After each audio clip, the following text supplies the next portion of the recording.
Most of the news that comes out about prisons is bad. They're costly, they're dangerous, and in New Hampshire, about half the people who leave them end up going back in. But in the shadow of those reports are stories of success, people who've passed through the correction system and are able to make their way in the world outside. Today, we hear the first in a series of reports about two men and a friendship behind bars that fostered the best in both of them. NPR's Dan Gorenstein begins with the story of one of those men. James Gilbert is a successful computer salesman for a small company in the Upper Valley. When clients meet him, they see a tall, muscular guy in his late 20s, affable and bright. But he's got a problem. They just see me as another one of the corporate guys with them. And a lot of them don't know that I have a past, or I was in group homes, or I was in prison. Like, where'd you go? I went to school in YDC. I mean, you can't tell somebody you're doing business with it. Yeah, I went to school in a juvenile detention center. I mean, how does that work? James left prison 5 years ago. He shakes his head when he looks at how much he's changed. He was a volatile, dangerous kid. Today, he's a working professional, and in his spare time, a volunteer firefighter EMT. This is a story of his transformation. It's about prison, it's about James growing up, but maybe most of all, it's a story about a friendship flourishing in an unlikely place. When he was a teenager, James terrorized his family. He scared his parents so much they locked their bedroom door at night. By the time he was 11, his parents were sending him away to live in residential homes. 95% of the kids that were in those institutions that I was in were there because they had nowhere else to go. Because they didn't have families that would take them in, or they'd committed crimes to get there, and they had to be there. I was there because my family wanted me there. And that was painful. That hurt to know that your own family doesn't want you home, and that's why you're in these places that people who can't get out are. And all your parents have to do is tell them that you want to go home. When he worked his way out of one of the residentials, he came home, and it was obvious that he really didn't want to work towards staying in the family unit. That's James' mother, Rose Gilbert. James was 14. He was extremely verbally abusive. You couldn't set any limits with him. There was that fear of, is this kid going to do something drastic in the middle of the night, like pull a gun on us or a knife? I think it was just the fear of the fact that he had become so oppositional, defiant, that there was no way that we could control him in our home anymore. The final confrontation between the boy and his parents came out of an everyday argument over music.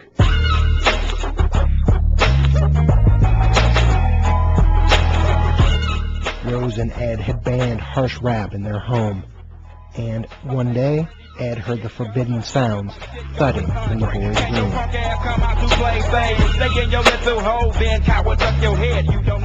We knew there was things going on in his bedroom, and I was looking for those CDs, but when I looked down in the cold air return of the heating system, which is right here, I took this cover off, and he had taken some beakers out of the science class at the high school and was growing marijuana inside of here. And that's when I confronted him with it. He was so mad that we found all that, and we said, we have to report this because, first of all, you're not going to have this in our home, and it's illegal, and you're not allowed to be doing that. And at that point, there was such violence. My husband, I could tell that he was getting afraid because he said, if James starts hitting me, I want you to call the police. When I went to leave, my dad was in the doorway. I asked him to get out of the way. I said, tell him to move. He wouldn't move. I asked him again to move. He wouldn't move. I told him, if you don't get out of the way, I'm going to hit you. And he wouldn't get out of the way, so I hit him in his face. Then his head fell back, and he'd taken my door off the hinges because they didn't feel at that point that I needed a door on my room anymore, so they could always see what I was doing in my room. And he had hit his head on the hinge of the door, where the door frame was, and it cut the back of his head. They got into like a fist fight and a struggle in the middle hallway, and there wasn't much room, so they were banging around in there. And I called the police, and the police came and got him, and he was so violent and so mad. He said if I had a gun, he said to the police, if I'd had a gun, I would have shot the SOB. is what he said. I hated them. I hated my parents. I couldn't stand being around them. I didn't respect a thing they said. I didn't want to leave the group home I was at. I did not want to go back to the house. James got his wish. He was put into the state's juvenile detention system, where he stayed for 4 years. When he got too old for that, he drifted from apartment to apartment, drank hard, and used drugs often, ultimately selling cocaine to an undercover police officer. He was sentenced for up to 4 years and shipped to the Concord Men's Prison. When you first walk in, there's this huge steel door. And so you get out of the sheriff's car, you're shackled, you walk up the stairs into this big brick building that you've never been to before, and you get in, the door slams, and it's a hollow hallway, so it just echoes, doom, doom, doom. That's pretty much where my mind was. There was definitely no plan or no understanding of what's going on around me. It's kind of just like, oh, what have I got myself into? James was given one chance to avoid serving his full sentence. He could get out before his 21st birthday if he could complete the drug and alcohol rehabilitation program in the state's Laconia facility. This week, we're presenting the series Beyond Prison, a story about the power of friendship and 2 inmates who fed each other's hopes behind bars. Yesterday, we met James Gilbert, a teenager who was in and out of residential homes from the time he was 11. At 19, he was arrested for selling cocaine and sentenced to up to 4 years in the Concord prison. Now, James has been shipped to the state's drug and rehabilitation facility in Laconia. This is his one chance to leave prison in less than a year. New Hampshire Public Radio's Dan Gorenstein picks up the story. When James Gilbert first arrived in Laconia, he caught the eye of Corrections Officer Justin Jardine. I was working in the Lakes Region facility when I met him, and I remember him being a big, tall kid, angry kid. There was 85 guys in a dorm room. So you look for the guys, the tall guys, the really big musclehead guys, and you kind of keep an eye on them a little extra. And I talked to him, see how he was doing and stuff, and he was never openly disrespectful towards me, but there was a hostility that you could sense that he didn't want to have to follow the rules that he was being forced to follow. When I first got to Laconia, my objective was to get out. I had the opportunity to either do an 11th-month sentence or do a 2 to 4, which I look back on it now isn't a huge amount of time, but it's enough that I would rather do 11 months instead of 2 or 4 years. So my original stance on my position there was to, do what I needed to do to get out and not make any waves. The program that he had to complete, the first step, was very much like a boot camp scenario, where there was someone in your face screaming at you, getting spit on you, and you had to stand at attention and take it. I fought it tooth and nail, but in my head it was hard for me to sit there and have some hole in my face telling me how I'm doing this, telling me that my girl's screwing this guy or doing that guy. I mean, these were things that they would say to you. They have to ask permission to go to the bathroom. They get to use one paper towel when they wash their hands to dry off. To relinquish that much control, especially for a younger guy who already doesn't want to listen to anybody, who, I'm a teenager and I know how everything's going to go the rest of my life. It not only is it stressful, but I think it tends to break certain people.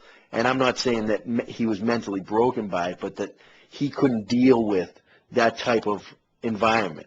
It made me start to lose my mind is what it did. I mean, it wasn't like it broke me to the point where it was helping me. It broke me to the point where it was making me not care anymore. And it broke me to the point where I started to lose hope, to the point where I was just like, I don't care what happens anymore. When he left Laconia at the time, it was that who cares attitude that struck me as, okay, this guy, I'll see him again. There's no, I'll see this guy again. He's not going to be one of the guys that gets out and stays out. Jardine felt that the worst thing for someone who didn't care was to go to a place where there were 1,400 other people who also didn't care. James may have hated Laconia, but Jardine was certain that what he would find in Concord would be uglier. Everybody's tested in there in some way, whether it's, hey, give me your brownie at the chow hall, or if it's 3 guys coming to your room, hey, give me your sneakers.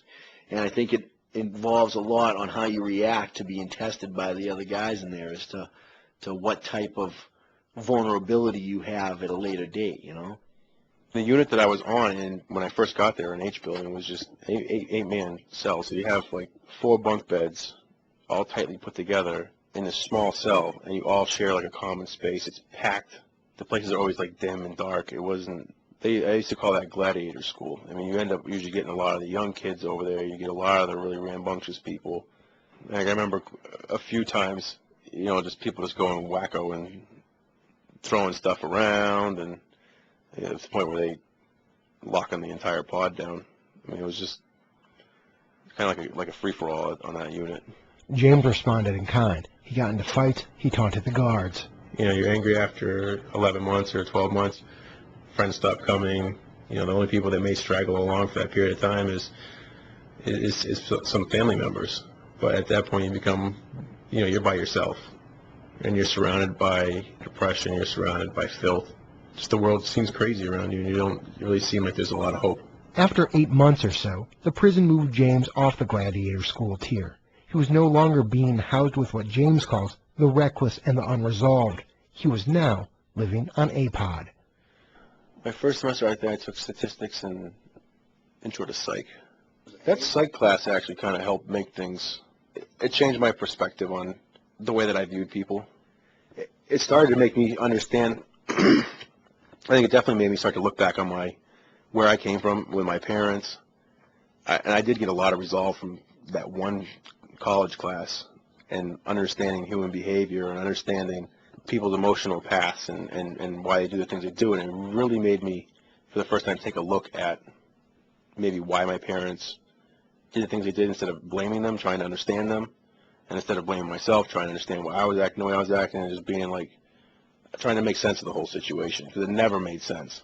That first glimmer of understanding was tenuous at best when James was transferred yet again. But on this new unit, he was about to meet a prisoner who would change his life. You see this guy come in with covered in tattoos, and he never wears his shirt, carrying a bunch of books, 5 foot whatever, swaggering back and forth like he's untouchable. And I was just like, who's this guy? This week we're presenting the series Beyond Prison, a story of 2 inmates who've helped each other succeed inside and outside the prison walls. Yesterday we heard about a young inmate, James Gilbert. He was struggling at the Concord prison. He'd begun taking classes but was still getting into fights. About 2 years into his sentence, James meets a prisoner who would become his best friend. That tattooed, strutting inmate was a story unto himself. His name was Michael A Guglielmo. He was well into his 22 to 45-year sentence.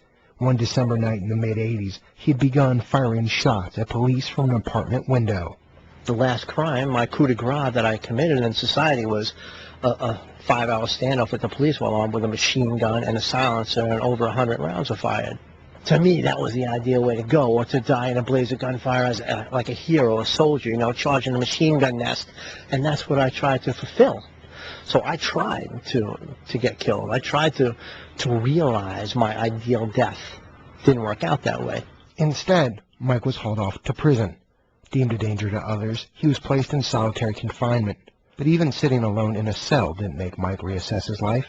That moment came when he took a basic education test. They do adult basic education in there, right? Found out that I had a 7.4 level of education. I was 23 years old. I was just humiliated. So I said, well, I can't have that. I got to change this. So I started to take classes to get my GED. But also I felt so humiliated that I had so shamed my family that I had to rectify that. I had to do something to make them proud after so much agony and despair I had put them through my entire childhood. With his parents footing the bill, Mike went on to earn his bachelor's and master's degrees. This impressed James Gilbert, who was then about 2 years into his sentence. After meeting Michael, that was one of the things that, talking with him about how he had come in with an 8th grade education and how he has his master's degree now. And, he had mastered in philosophy and paralegal. And I was amazed that somebody would take the time that they had in prison to gain an education like that. Mike was equally impressed with the 20-year-old James. He carried himself well, and I felt that he was a good kid, and that I wouldn't mind knowing him. Jimmy's tall, he was in decent shape, he wasn't over shape, he dressed, he wasn't disheveled, so obviously he had some pride in his appearance, wasn't a loudmouth, wasn't trying to project something that he wasn't, he was just being in him, and that in itself is credible. And, he didn't invite me to come eat with him every once in a while. I mean, at first, I go, well, no thanks, because I don't know. And after a while, it became a daily thing, and we would have dinner together, and you would just basically take welfare food out of the cupboard and mix it all together in a hot pot and in a plastic bag. And that would be a full course meal. And we started talking, and he'd tell me some of the stories about places he's been and some of the battles that he's gone through, where he wants to go with things, what his expectations are, what his goals are. Most of the guys in prison, I mean, most of them are just, they're bad machines. Their whole existence revolves around chasing drugs, watching TV, drinking coffee, playing cards, playing games, It's like the whole life is going by them, and they don't even realize it. They're just losers. Then there's the few that are trying to change themselves and want to be something. They're trying to redeem themselves, and they're trying to decriminalize themselves. Those are the few. They're the exception, not the rule. I think Mike was on a path to kind of make a difference. And I think that was something that he saw in me, was somebody who had the potential to not be like the filth that he was around for all those years. Something that he was trying to grow out of, something that he was trying to get away from being. After a while, the guys decided to become cellmates. And then, when I got him in the cell, it was just like, you need to do this and you need to do that. And you need to get an education. And, I have a pretty abrasive personality. It's abrasive but likable. I'd come home from school and I'd be learning statistics or, whatever I was just taking for class at that time. I'd come home and there'd be magazines on my bed. You got to check this article out. I saw it when I was down over at the school. And it was pertaining usually to something that I was interested in. And he would give materials supporting my desires. And I thought that was kind of cool. It was kind of like a teacher. He saw that he could accomplish something through his intellect by completing classes and reading magazine articles on particular computer sciences, and that he understood it. Even more important, holy shit, what an insight, an epiphany. I understand this. So what do you do then? You just continue to progress further into it, and then you just start to develop goals, and you start to pursue them. Probably 60 to 70% of life is timing. And I was at that point where I was sick of the world around me, and I didn't want to be part of it. And I was smart, and I was trying even before I met Mike to do what I had to do. But the environment wasn't, nurturing that. It wasn't sustaining what I was trying to achieve. It was going against it. So I was constantly swimming upstream. And when I ended up, moving in with Mike, it was like he was swimming downstream with me. Their cell was a classroom, a refuge. It boasted a healthy supply of books and magazines, and James and Mike pasted slogans on the walls like, "A man's character is his destiny." That's how I did the rest of my time. I would work out because it kept me relieve the stress, and that was a way for me to vent my anger. I would go to school. It was a way for me to occupy my mind. It was a way to better myself in a productive manner. And I would go to work in the kitchen for my $1.50, $1.75 a day. Mike and James had their little world, but it was impossible to avoid the larger one around them, the world that valued brawn over brains. There was a pretty large gentleman that I had worked with in the kitchen. He wanted one of his friends to work where I was working, and told me that I needed to get out of the kitchen, that it wasn't, I couldn't work there anymore, because he wanted his buddy to come up and work. And I remember his exact words are, he said, "You need to leave." And I said, "I'm not leaving." He's like, "Oh, you want to bang? You want to bang?" I mean, that was a situation that was instigated, and it's not something that I had wanted. He was upset. He was furious. He didn't know what to do. He told me this guy disrespected me. He said he was going to do this, that, and the other thing. What am I going to do? I said, take him out. He said, you got to take him out. And I said, it doesn't matter. It says, you don't have a choice. You have to take him out. Otherwise, he's going to be running around the prison, and they're all going to be talking shit about you, and other people are going to start disrespecting you, and you can't have that. Whether you win or lose, you got to hurt him, and you can hurt him. This week, we're presenting the series Beyond Prison, the story of two prisoners and the friendship they forged. Yesterday, James Gilbert met Mike Guglielmo, and they became fast friends. Another inmate confronted James, and Mike provided counsel. James takes his friend's advice. New Hampshire Public Radio's Dan Gorenstein picks up the story. I don't think there's any in-between in prison. You're either a predator or you're a prey. I didn't want to be prey. I didn't want to be a predator. But if the time came, I would stand up for myself as much as I could. The guy he had a beef with was a black dude. He's probably 260 pounds. He was a big dude. The black dude actually, after work, he used to always come right back to the pod. Well, this time he didn't come back to the pod. He stayed down in the yard and walked around, did this, did that, waited for about a half an hour before he came back to the pod because he knew. He had an instinct that there was going to be a problem. I was in pretty good condition then. I was working out on a regular basis. I was about 6%, and I was pretty strong. And the thing that I wanted to make a point of I didn't care if I got my ass kicked or not. I wanted to give this guy a fair one. I didn't want to hit him when he was down. I didn't want to use any weapons. I didn't want to take any cheap shots. He knew that he ran his mouth to the wrong person. This week we're presenting the series Beyond Prison, the story of two prisoners and the friendship they forged. Yesterday, James Gilbert met Mike Guglielmo, and they became fast friends. Another inmate confronted James, and Mike provided counsel. James takes his friend's advice. New Hampshire Public Radio's Dan Gorenstein picks up the story. I don't think there's any in-between in prison. You're either a predator or you're a prey. I didn't want to be prey. I didn't want to be a predator. But if the time came, I would stand up for myself as much as I could. The guy he had a beef with was a black dude. He's probably 260 pounds. He was a big dude. The black dude actually, after work, he used to always come right back to the pod. Well, this time he didn't come back to the pod. He stayed down in the yard and walked around, did this, did that, waited for about a half an hour before he came back to the pod because he knew. He had an instinct that there was going to be a problem. I was in pretty good condition then. I was working out on a regular basis. I was about 6%, and I was pretty strong. And the thing that I wanted to make a point of I didn't care if I got my ass kicked or not. I wanted to give this guy a fair one. I didn't want to hit him when he was down. I didn't want to use any weapons. I didn't want to take any cheap shots. He knew that he ran his mouth to the wrong person. And when he came up on that pod, he came on the pod, and Jimmy said, "What's up now, motherfucker?" and punched him right in his face. And the guy stumbled back. He was a big dude, and he tried to take his shirt off, and Jimmy, bang, hit him again. He stumbled on me. He hit him again. The guy stumbled. He hit the ground. When he hit the ground, Jimmy put the boots to his chest. Boom! And he ended up getting hurt pretty bad. Knocked a couple of his teeth out, and I had gotten so wound up during the fight because he had grabbed me around my throat at one point that I kind of lost it. And when he did fall that time, he started having basically a small seizure. And I just proceeded to kick him. There was blood all over the pod, all over me, and that's all that I saw. And I just was out of control. He was laying on the wall, knocked out cold, and I said, "That's enough. Back up." I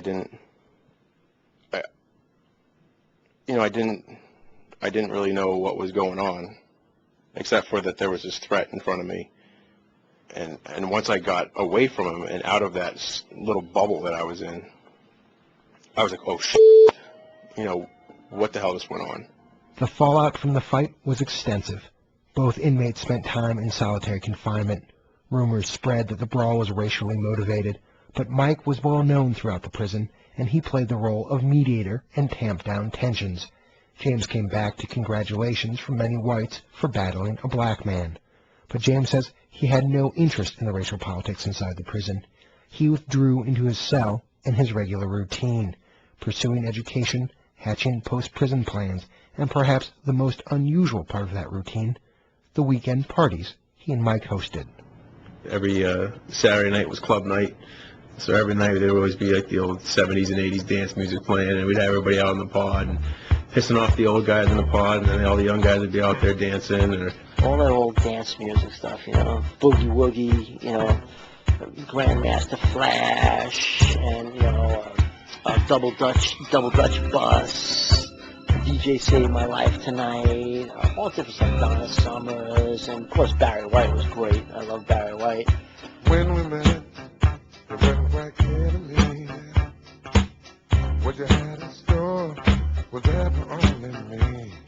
and I'd hook up all kinds of crazy wires to get this one station, and we'd listen to the classics for 3 hours and shit, and I'd put a like a red cover over my light and stuff, and I would just blast the stereo, man.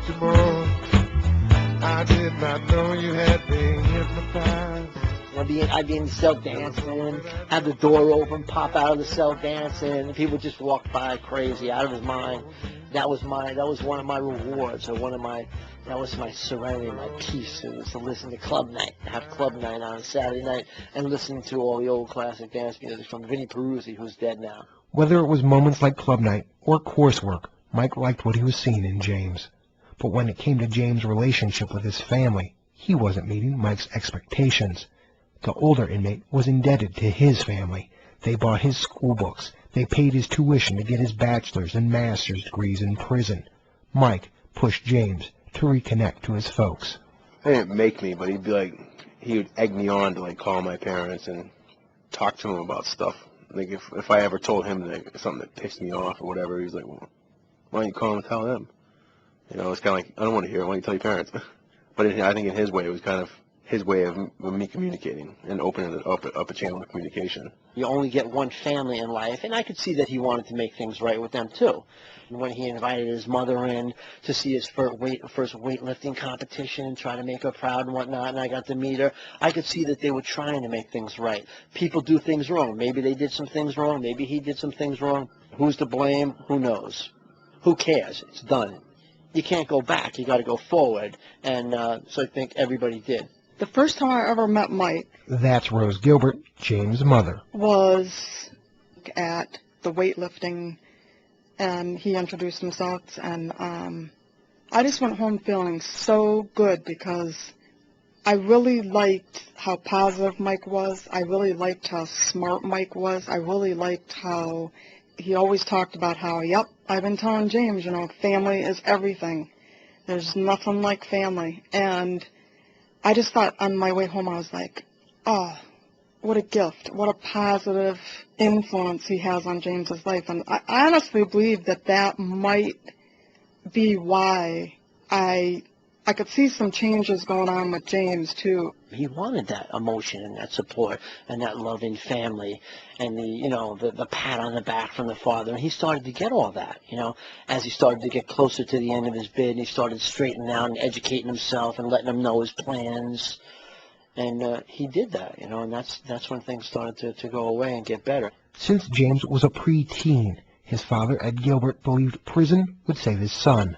While discussing how to raise kids, Ed stumbled onto the formula that helped James change. If the child doesn't have a parent, well, then the child has to find someone who'll give him what the parents won't give him. The child needs to have guidance. They need guidance so bad.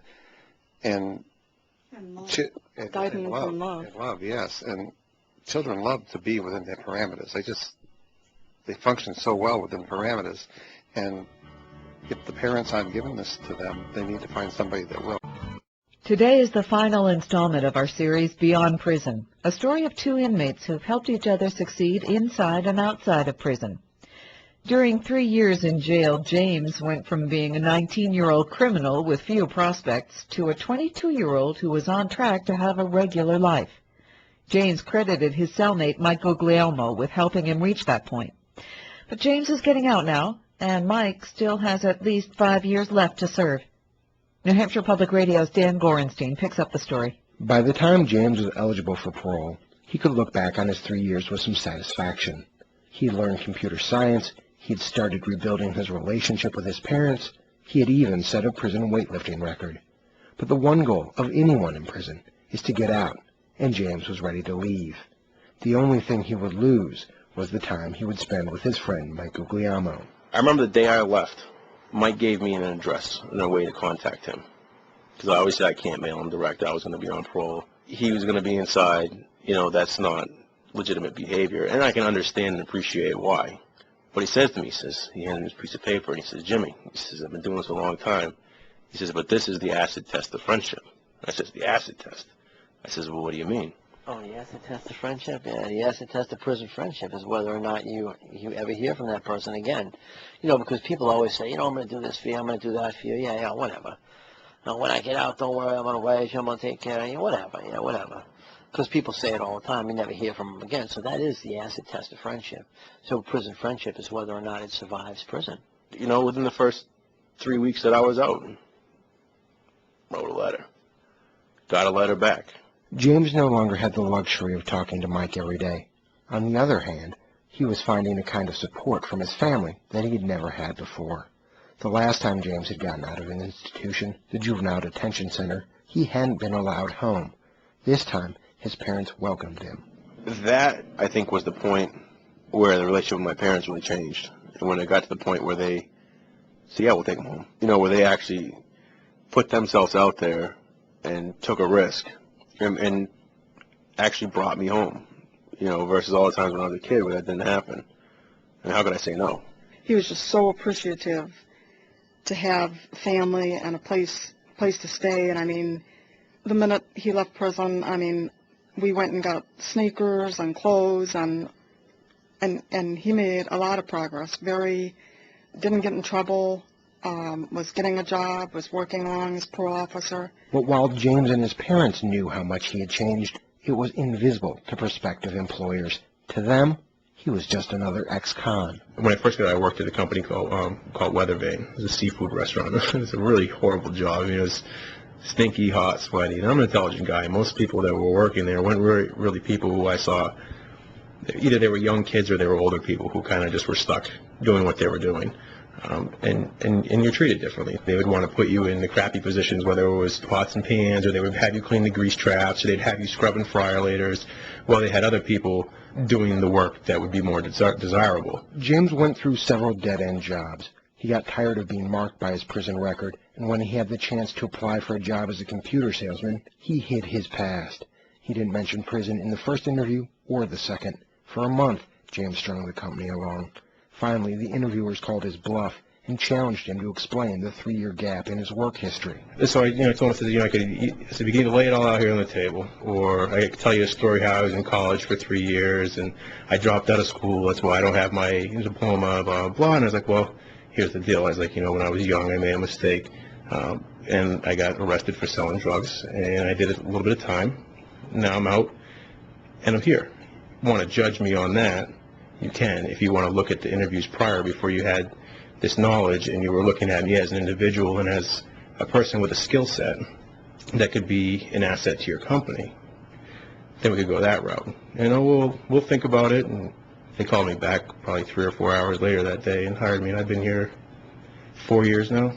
While James was securing his job, back at prison, Mike struggled to get his sentence reduced.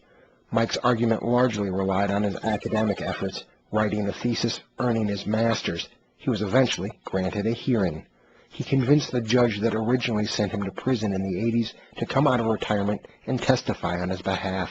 He also invited James. It was an awkward situation, seeing everybody from parole and seeing all these officers that came in that were wanting to keep him in jail and were telling their sob stories of how they're in fear of their lives and this and that from something that happened 17 years ago with a kid.